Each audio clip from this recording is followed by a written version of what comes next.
ဒီမှာလဲသုံးလင်းဟိုးမှာနည်းနည်းတော့မဟုတ်ဘူးကားတွေရော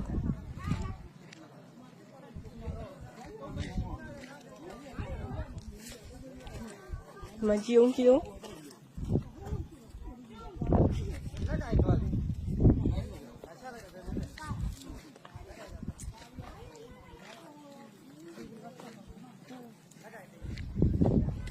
အိုးရေတွေကိုထွက်လို့ကြည့်အောင်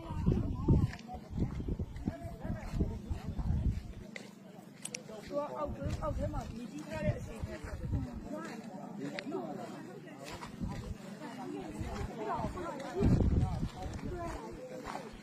ဒါမှမဟုတ်ဘူး။ဆရာကဒီလမ်းကြောင်းဆရာလောက်ကတော့ဟာဒီရစ်သားနဲ့ပြင်ဒီလမ်းကြောင်းတော့ယာယီပြိတ်မှာပါလေ။ဒီနေတာတော့လောက်နဲ့ဆရာမှာအဲလိုမြင်ရမှာ။တရားကတော့ထိခိုက်မှုတိတ်မရှိပြီမဲ့။ဒီကျဲကြီးကြောင်းကြတော့အင်မတန်မှဟိုမှာကားကြီး